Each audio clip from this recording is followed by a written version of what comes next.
Hi, welcome back to my channel. I'm Isabel. In case we haven't met, you should go to the first video called Have We Met? And you'll get to know me a little bit better, might answer some of your questions before you jump in and want to hear my stories or work with me. I do want to say thank you to everyone that subscribed, um, tuned in, left a comment. It really warms my heart to see that you support me. How human is that to feel connected, right? But at the end of this story, I'm going to share a few events I have coming up and how to work with me. So if you're curious about that, stick around. And now I will share a story with you. And today, my story is about the goddess Sekhmet. And I'm going to give you a beautiful visual from one of my favorite decks, the Dark Goddess deck. This is Sekhmet. And she is an Egyptian goddess. Her keyword in this deck is bravery. I'm going to get into her a little later. I digress. The origin of the story. So, back in 2021, I was attending a coaching circle, or rather a coaching program that then facilitated a coaching circle so that we can all practice coaching each other. And I got so lucky to be paired up with this woman named Amy, who rocked my world in the coaching way. Essentially, in the coaching circle, we were all taking turns coaching each other for a period of time. And she noticed my inclination towards spiritual, astral, otherworldly, cosmic, out of the box content, and directed me towards, I can't remember the entire name, but it was probably like the Age of Aquarius online summit. This was during the pandemic, so a lot of not just facilitators, but a lot of experts in their field were hosting or attending and speaking at these online summits where it'd be like 5 days straight, 6 speakers, and they were each about an hour long. So you got to tap into all these different modalities, learn about all these different points of view when it comes to the spiritual world. This is really generalized. Different therapies, ideas on trauma, crystal healing, just everything you can think of. I attended quite a few summits around that time, but this was the first one. And it was hosted by Jocelyn Starfeather, who is also on here. I've been following her since then, and her website, I believe, is Sacred Planet. She does wonderful work. Check her out. Anyway, so I'm in this program. My friend Amy, she's now my friend, directs me to the Aquarius Summit, Age of Aquarius Summit. I attend, I start learning about all these people, and simultaneously, I think I was guided to start learning the Akashic Records. So I joined another program and I learned how to access the Akashic Records, which essentially taught me how to go deeper in meditation and change a lot of my framework energetically, spiritually, mentally, emotionally. And in that program, or rather not in the program, but a separate program by my teacher, Amy Robeson, was this goddess program that I was like, ooh, that sounds right. Love that. Divine feminine. I'm in, because that's, if you've met me or even have any inclination, I'm so into the feminine. And there were 9 goddesses. And at the beginning, we had to meditate in the program and kind of like call each goddess in. And I remember vaguely that we were supposed to connect to like each chakra or something like that. And if that wasn't the like assignment, that's kind of how I ended up doing it. And what was interesting for me was I think I was supposed to be opening myself up to Kali, the Hindu goddess, and instead Sekhmet was coming through, the Egyptian goddess. And so I made a note of it and I was like, that's interesting. I knew a little bit about both at that time. So I was like, okay, they both have this like destruction quality to them. They're not necessarily one of the softer goddesses. And so I was like, okay, maybe they're just working together. Interesting that that came up. I'm open to it.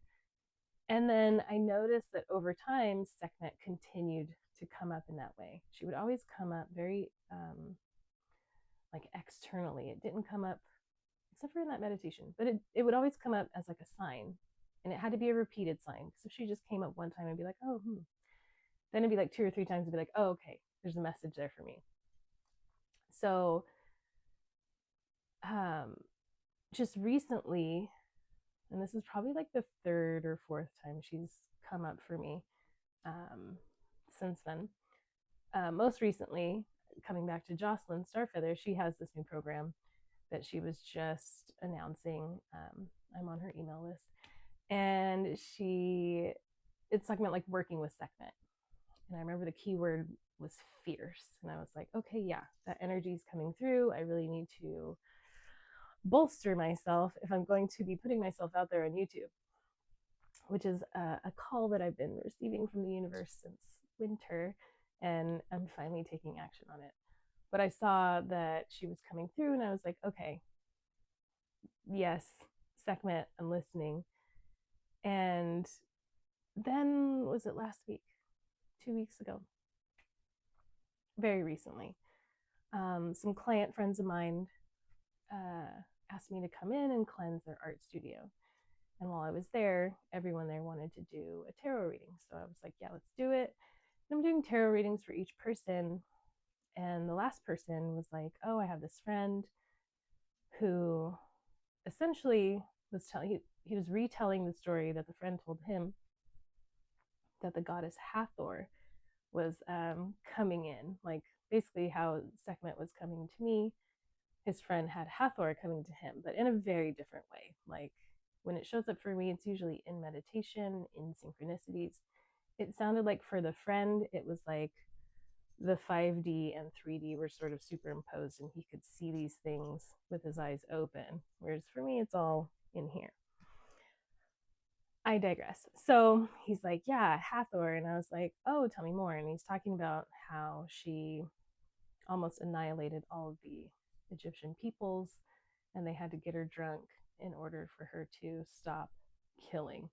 And I was like, that sounds too hard for Hathor, but I didn't have my stories straight.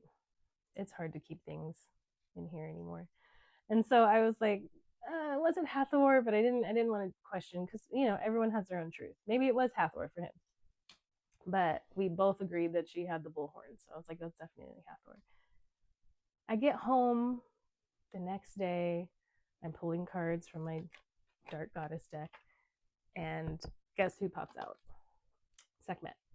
So I was like, aha, it was her. So I go back and I'm looking at what she means in the deck, and it's the same story. Essentially, the humans were not acting right. The sun god Ra was like, they need some discipline, and he sends Sekhmet to teach them a lesson. And she gets so enraged that she ends up almost wiping out humanity. And so the humans sort of trick her by, I've heard 2 stories. One, it's wine is red. The other one is that they dyed beer red and poured it all over to make it look like that was the blood of all the humans that she had killed, so that she would believe that, now I'm mixing 2 stories, but that she would believe that she did the job, but she also simultaneously got drunk. You can totally correct me if I'm wrong. That's not the point. The point is she was coming through again for me personally. So I decided to look up both Hathor and Sekhmet and realized that they are kind of the balance. They both are born of Ra in some way, mostly associated with the Eye of Ra, not to be confused with the Eye of Horus. And Hathor is fertility and beauty, and she's associated with the cow. And Sekhmet is destruction and war and associated with the lion. And so I was realizing, because again, working with this Dark Goddess deck, that's what the majority of the goddesses symbolize or connect with or reflect, that death and birth quality, that love and war. So it's the light and the dark, that we are often, I don't know, called to recognize, especially when you're on a path of healing. So because she's been coming up for me, I felt like she's also coming up for everyone else, because again, it's coming up, not everyone else, but again, it's coming up for people in my community. So it feels like a communal message or what have you. So because of that, I want to pull some cards for the community, for the collective, regarding the story of Sekhmet, regarding the fact that she is fierce and brave and also a little bit of a disciplinarian, but she teaches us lessons, or she shows up to empower us. That's how she's been showing up for me in the past, and to basically tap into what she wants to share through me. Yeah, so this is my first reading on YouTube. I invite you all, if you are still here, to take a deep breath. You can close your eyes. We're going to shift gears. You can shake it out if you've been sort of studying all this content so far. And we're going to come into a more intuitive space, tapping into intuition instead of intellect. And I invite you to just breathe. Breathing in through the nose, out through the mouth. And do that a few more times. If Sekhmet has been showing up for you, to connect to that energy and notice, get curious where you've been hearing her name, seeing her face. Same for Hathor. She seems to be the softer polarity. So just connecting with that duality, love and death, and rebirth and war and all of that. Okay, great. I'm using tarot cards because that's my jam.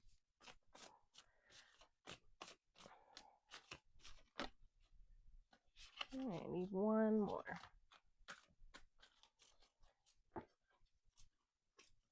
I'm going to start here. Ooh, haha, the Lovers. I'm using the Muse deck today. Gorgeous deck. So we got the Lovers, and that card speaks to duality. It's so funny, in another deck this morning, just for my meditation, I pulled the Blue Lotus card, and there's a Blue Lotus right there. I love how the world works, or universe. So the Lovers card is a card of duality. That energy is definitely showing up. It is a card of making good choices. We are in a space where some will say we're at spiritual warfare. I don't mean to laugh at that. That is something to take seriously if that's something you believe, not to say I do or don't. But we're in a space where there's a lot going on. We're taking in a lot of energy, and we do need to make good choices, as in choices that are aligned for you and your path, or you and your community's path. Whatever's best for you. You always need to put your oxygen mask on first before you assist anybody else. You have to make those good choices so that you can assist, so that you can be in a relationship. The Lovers card always has two people. They're always either walking towards each other, reaching towards each other. There's a desire to connect. There's these angel wings above that represent, I want to say it's Raphael. I always get it mixed up with Gabriel. Either way, there's a divine energy sort of overseeing or guarding or supporting the union between the two, but there tends to be a mountain in the middle, so something to overcome.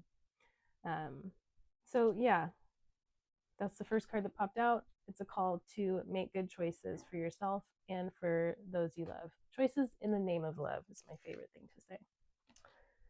The second card that popped out is the Three of Inspiration, which is the Three of Wands. Threes are a number of growth and expansion. Inspiration, I mean, come on. It's creativity, it's passion, it's willpower, drive. It's all the things that light us up. It's that fire that we embody. And this card is about growth. You can see on the card there's these doorways that she's sort of stepping into, or that these dominoes are falling. It's like you take the first step and then the next one shows up and the next one shows up. This is visionary energy. So we're just being called to step into the vision. What do you want? And how are you going to go for it? Maybe making good choices. And then a stack of cards fell out. I was debating on using all of them. And I think I will. I'm just going to tell the story. Trust the process. Then we have the overthinking that comes with the choices that we make. When you get the Nine of Voices, it's the Nine of Swords. This card tends to represent insomnia, overthinking, anxiety. This is just asking you to get out of your head and back in your body. Period. This culture and society we're so heavily focused on logical, rational thinking, and that's our downfall, in my humble opinion. So the Nine of Voices, you got to turn it off. Oh, here we go again. You got 10 of Inspiration, which is 10 of Wands. We are carrying too much alone. This is a collective issue. Stop isolating. Stop isolating. This is hitting really hard for me because I'm somebody that doesn't necessarily want to be, or in the past, didn't necessarily want to be so well known. And so it felt better to be more reserved or held back, or not hiding per se, but just not totally out there. And I'm putting myself out there. And this card is teaching me to do that. You can't do it all on your own. 10 of Inspiration, 10 of Wands is a card of asking for help, because she's doing the work all by herself. She's carrying the load. And we don't have to. We don't have to do it that way. These two together, we need to stop. Stop overthinking and stop trying to do it by yourself. Period. The Lover's card is teaching us to be in relationship. Visualize a new way of doing it. Okay. Ooh, 2 more lovely cards. I feel like we're going somewhere now.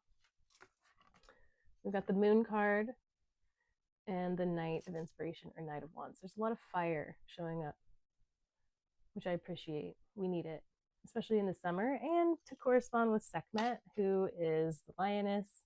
She's associated with Leo, a fire sign. This all tracks. But the Moon card, this is asking us to do some shadow work. It's deep, it's emotional, it's almost so deep it's detached, a lot like how Pisces energy can show up. It's just a call to go in the dark, figure out what's not working, figure out what makes you tick, and change the story. I was actually just having that conversation with some friends of mine this morning. And then the Knight of Inspiration is forward movement. Sometimes when we get this card, because we're lit up by fire, we're lit up by passion, inspiration, we're like, yeah, that looks great, I'm going to go do it. We can end up halfway through and realize, oh, that's not really what I wanted. The thing about this card, though, is I think we're being called to take the risk. And I think it's to take the risk to break out of this energy. We need to stop isolating. Community is everything right now.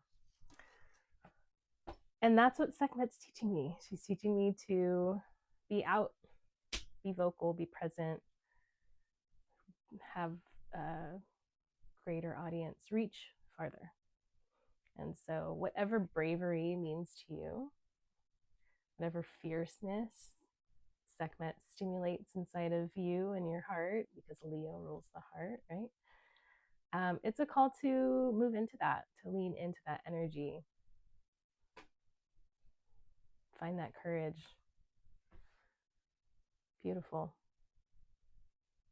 All right, my friends, that was fun. Let's do it again. If you do want to work with me, I do have a few things coming up. First, I have a cacao ceremony next week. If you're local, some of these events are for the local folks. You can still work with me virtually, not necessarily in events, though, just one-on-one so far. But yeah, I have a cacao ceremony next Thursday. I'm collaborating with my friend Kimberly. We've collaborated before back in January for another event we called Resurrect Your Innocence. And this cacao ceremony is during Cancer season.